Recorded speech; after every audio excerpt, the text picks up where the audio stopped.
Hello, hello. This is Tamika Peters, President and CEO of Grow Your Nonprofit, where we help startup small and stagnant nonprofits grow through fundraising strategies, strategic planning, and so much more. Guys, today you're in for a treat. I have my special guest here, Mark Odell. He is with PTAC. We will talk about 60 million reasons you should apply for federal grants.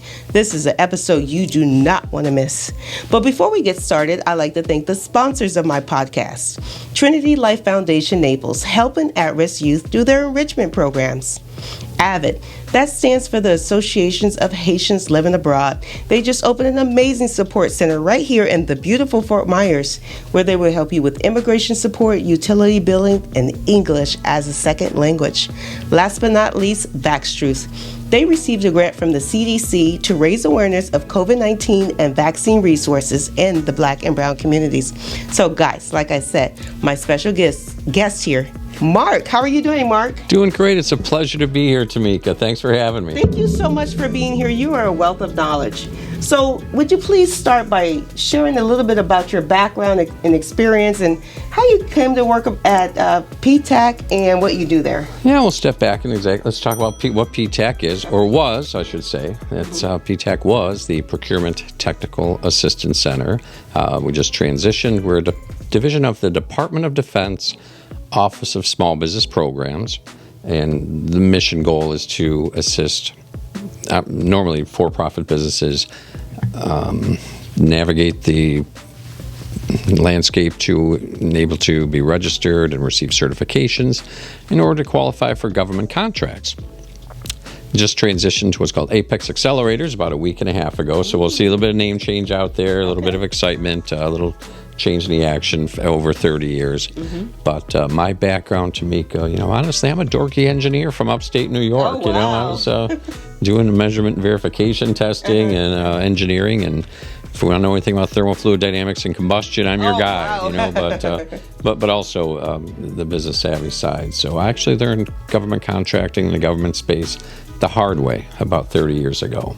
Wow. In our role with Apex Accelerators, we're kind of the Sherpa guide, for the businesses here in Southwest Florida and throughout the state. But my area is the 5 counties of Southwest Florida. Again, to help them navigate the landscape, assess the business. Does it make sense to enter the government space now? And then if so, let's plan. Let's get our registrations done, develop proper marketing techniques, and just help them navigate and get proposals, bids. And if we win an award, how to do your contract management. So it's the full circle from beginning to end.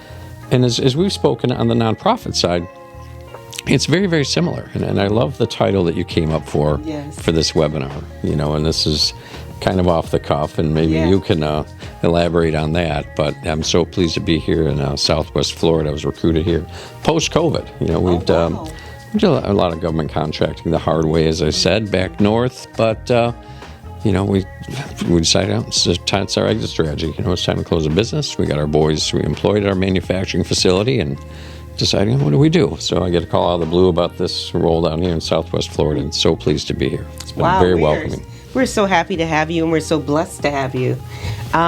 So as you mentioned, the title of the webinar is 60 Million Reasons to Apply for Federal Grants, and you mentioned that PTAC focuses on for-profits. But the reason why I brought Mark here on the show is because nonprofit is a business, right? Yep. You have the same, you have expenses, you have staff salary that you're concerned about, you have to keep the doors open, you have to keep the lights on. The only difference is your tax exemption status. You're not paying taxes, but you're for your business. So that's why I like to bring business acumen and business conversations to the Grow Your Nonprofit podcast. So with that said, I specialize in startups, stagnant, and small nonprofits when we help them grow through strategies. And I always tell my customers, as you building your donor base and as you are fundraising with your fundraising events, you should seek to have a contract of sorts, whether it's with a company or whether it's with a government, some sorts. So I'm bringing it back here. What is the opportunity for nonprofits to go after federal grants? Well, they are numerous, as we learned actually yesterday. We were had planned this. We're working with your company to assist in navigating the space. And in our conversation, we talked about, some of the trials and tribulations that nonprofit entities go through as well, for a number of reasons. The opportunities do abound, and there's no secrets. Everything's public. It's all public. Yeah. So, sam.gov, grant opportunities. We'll see about 2,500 of them out there today, or last I looked last night. And same at federal and county and local as well. It's a lot of legwork, very little investment to do any of these, very little, but it's mainly an investment of time and dedicated time and dedicated staff for that. That's very important. So you mentioned sam.gov. So are these federal contracts that are grants that nonprofits can go after? Yes, indeed. Oftentimes in the business world, we're looking for some grant money. Well, Right. The vast majority, over 99% of the grants out there federally, are for nonprofit entities. Nonprofit entities. You hear that, guys? Now, nonprofits, not just the nonprofits we talk about here today, but also your municipal entities. Your county, Lee County, or City of Fort Myers. Those all fall into that, and the universities as well. Universities fall under municipality? Are they because they're state-run? Institutional, yep. State-run? Yep. Okay, Yep. that makes sense. So what are some of the components a nonprofit needs to become even grant ready? Because oftentimes I have clients, they just received their IRS determination letter. They're excited and they say, we want to go after grants. I said, I don't think you're quite ready yet. So do you have a budget? Do you have skin in the game? What is your program? How many people have you served? Do you have data? Do you have stories? Do you have video? Are you keeping statistics? What are some of the other things to get grant ready for nonprofits to go after federal grants? All the points you just said are very, very important, but it's all going to start with your registrations. Registration. It's not the fun part of the program, but it's a very, very crucial one, whether it's state registration or in the federal world, what's called a SAM registration, System for Award Management is what that means. And that's how all contracts and grant opportunities are solicited in the federal world. Like right now, as I said last night, I think we just did a quick glance, there's about 2,500 open opportunities out there. 25 open opportunities. Yep. So this is where when I talk to clients and they reach out to me for a consultation, the first thing I ask them when they want to start a nonprofit, do you have startup capital? And they're like, I'm just a nonprofit. I said, it's a nonprofit, but it's a business.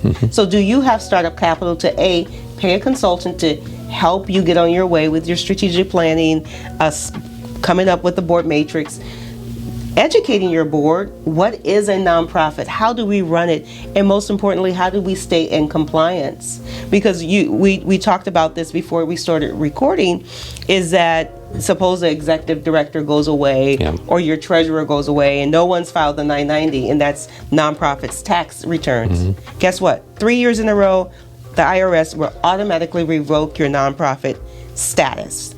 So with that said, compliance with when you register for federal grants, right? Let's talk about that. Exactly. In the federal world, it's an annual renewal through sam.gov. You just go through the steps and we're renewed, and you're good for another year. But if that lapses, much like we talked about, 3 years in a row with a 990, we lose our 503. Well, nonprofit status. 501c3 status or nonprofit status, whichever it may be. So the same thing here. If we keep it active, both state and federal registrations, not a problem. Everything flows smoothly. Can even get to a point where you receive opportunities right to your inbox for your organization. You filter out what works for you.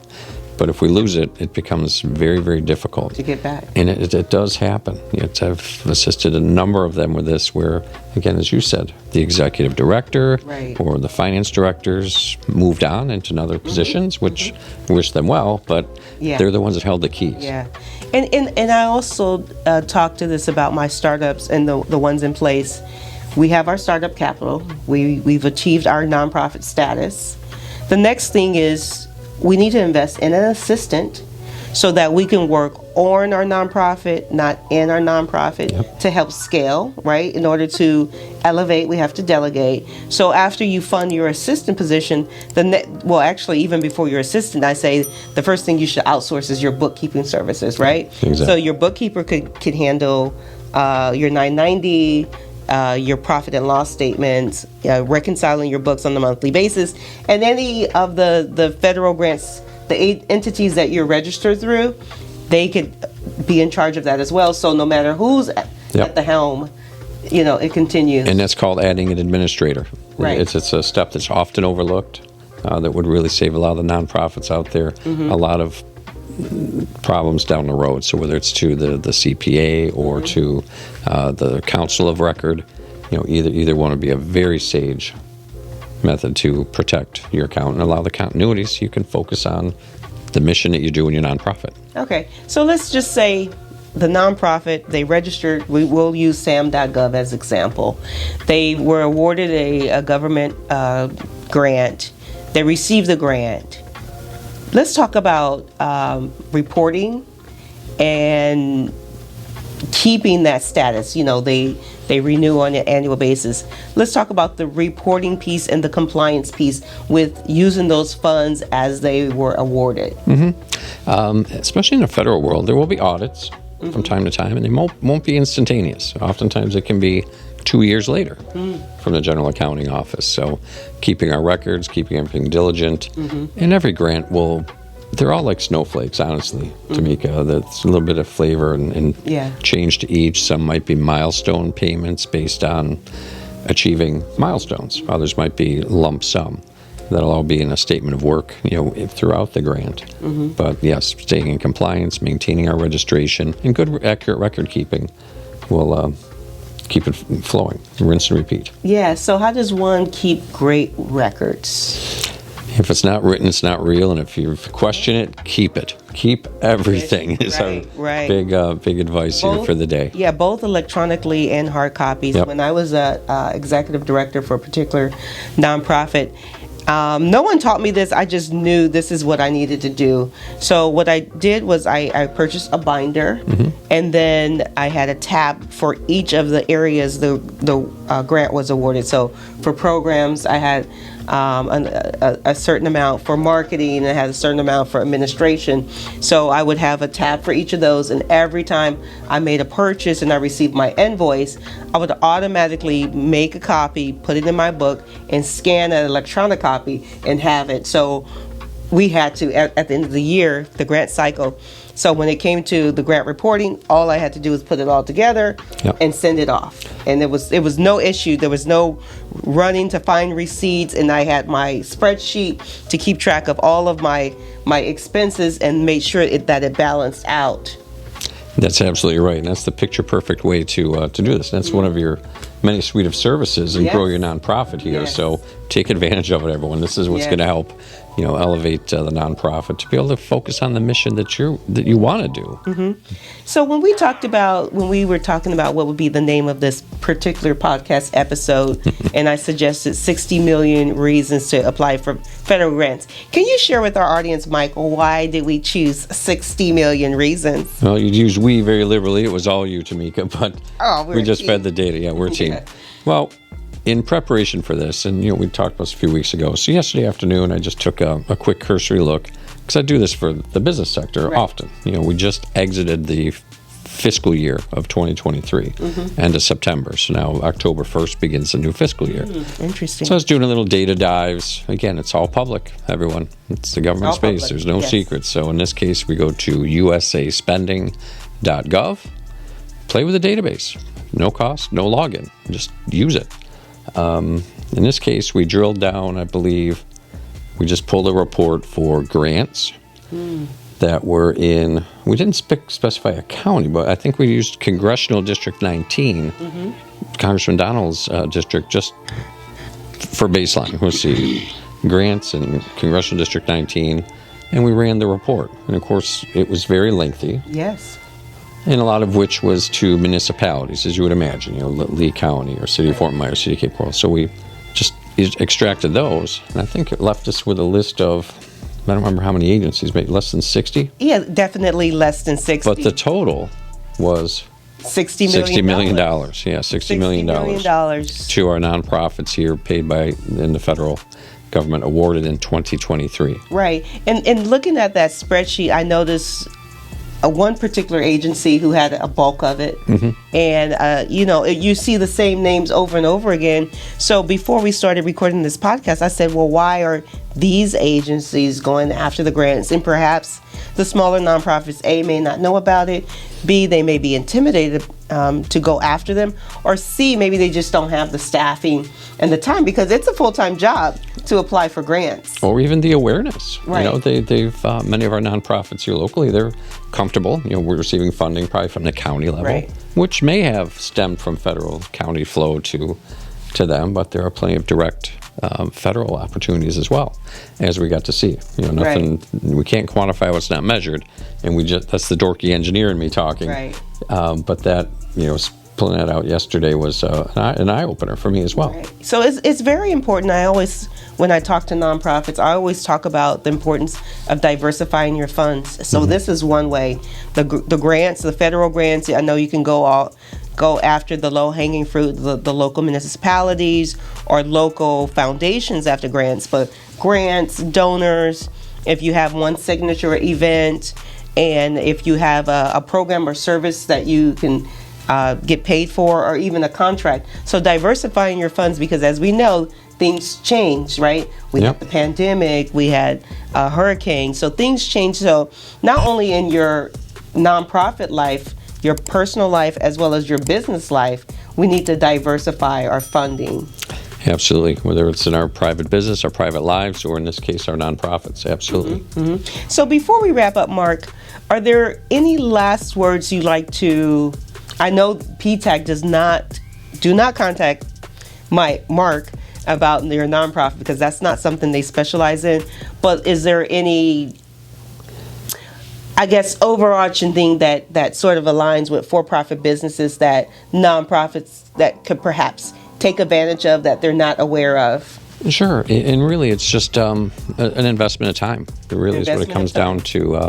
I would invite everyone to explore sam.gov, sam.gov. Word of advice, everyone, if anything in the government world, if it doesn't end in .gov, .mil for military, or .edu, be very leery. Right. Be very leery, just like we have .orgs mainly in our nonprofit world, right? Yes. So be leery of anything that doesn't see those. But explore, and it's very easy to navigate. There's no login. Just go to it, sam.gov. We'll see opportunities, and just type in grants, and you pull up a big list, and we can focus down to different types, different styles, based on industries.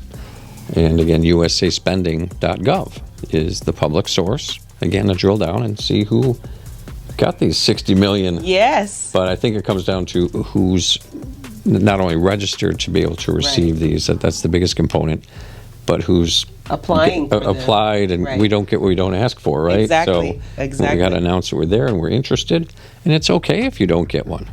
If you fail or are denied, it's a good opportunity to take that as a learning experience and ask the officer, the contracting officer of that grant, hey, where was our deficiency, so we can learn, so we can improve. Yeah, that's very important, because oftentimes, even with for-profit businesses, I think nonprofits sometimes they think just because they just received their nonprofit status, everyone's going to be rushing in to give you money. You're going to be awarded all these grants. Guys, just like in everyday life, it's a marathon, not a sprint. Exactly. It takes time.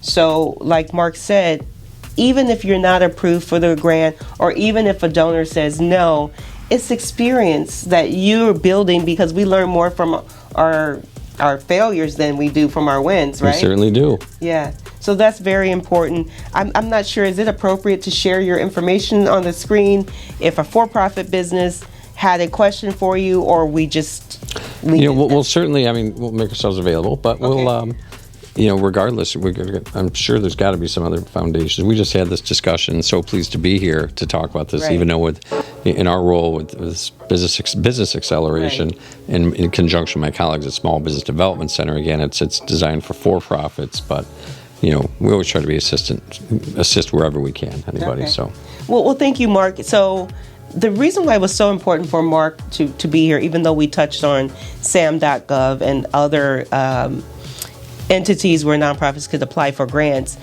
I want to emphasize that you should be running your nonprofit like a business. Have the mindset of a nonprofit like a business, because it is. Even my business, Grow Your Nonprofit, a lot of people think I'm a nonprofit, but that's me being intentional about the title, but it has come back to haunt me. No, Grow Your Nonprofit is a for-profit business. And I oftentimes get people asking me, well, how do I make my money? And I say, well, my clients pay me. And they say, well, they're nonprofits. And I said, well, just because they're a nonprofit doesn't mean they don't have money. They have expenses, yeah. Right. I have a client who has a $10 million budget. So nonprofits have money. They run their nonprofits like a business. They diversify their funds, and they understand the benefits of investing. And I will add, as a fan of your podcast, Tamika, one of the many things that you do stress is the importance of fulfilling board roles. Yes. Appropriately, not just who wants to show up or who's your friends. This is who can actually bring some sage advice to the organization, right, from a lot of different perspectives. And I think that's more important, is to have a lot of, a board with a lot of different outside influence, right, and perspective to totally broaden it out. Thank you. Thank you so much. So, Mark, again, thank you so much for coming on the Grow Your Nonprofit podcast. You're welcome. This is so much fun. Thank you for having me. You're welcome. You're welcome. So, guys, I hope you learned something here today. The principle that we keep emphasizing, running your nonprofit like a business. And there are a lot of grant opportunities out there for your nonprofit, SAM.govs of the world. And we'll put the information on the screen. But it first starts with a strategic plan. It's a strategic plan is your roadmap to where you're going to go in the next 2 to 3 years. So yes, you can go out and apply for grants, but if you're applying for grants here, you decide you want to have an event here, you're all over the place. We need to have direction. We want to have projections, just like a for-profit business. So this is Tamika Peters. I'm signing off. Don't forget to like and subscribe to my YouTube channel, and stay tuned for more Grow Your Nonprofit podcast episodes.